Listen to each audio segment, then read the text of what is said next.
Back again with Neil Johnson and Richard Wood from the Men in Professional Care 2019-20 class. They're going to talk about support, the kind of support that might be needed, whether you were expecting to need that support or it came as a surprise to you, or how you felt about asking for support.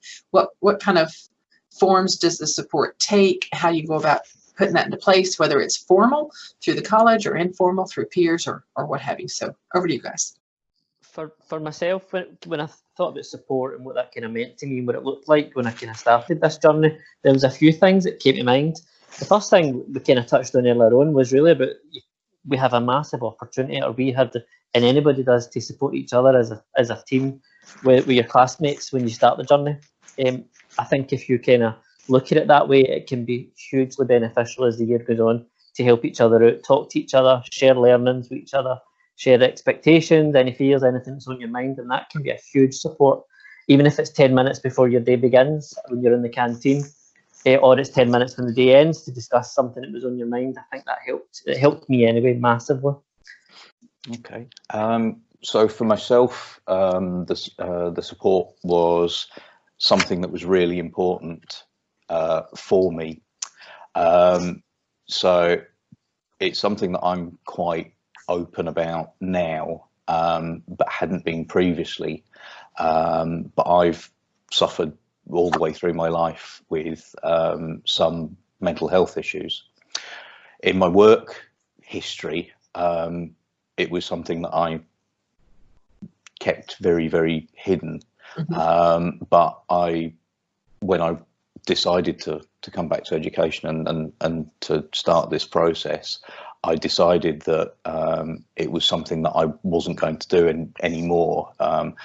That's been the sort of an important part of my own recovery process. So I was for the first time, quite open and honest regarding the support that I may need. And all I can say is that the people at the college have been, there's been nothing short of good support. I was invited, based on some answers on my application, I was invited to come in for a needs assessment, which was great, was no problem.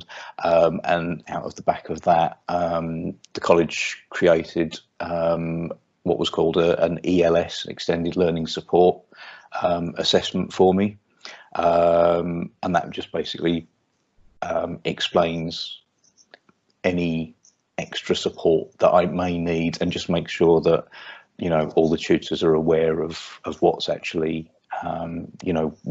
what I potentially might need, and what has been agreed and what's available. I haven't needed to really use it so far, but it's really comforting to know that it's there, and the whole process was painless, reassuring. It's felt a very positive thing to do.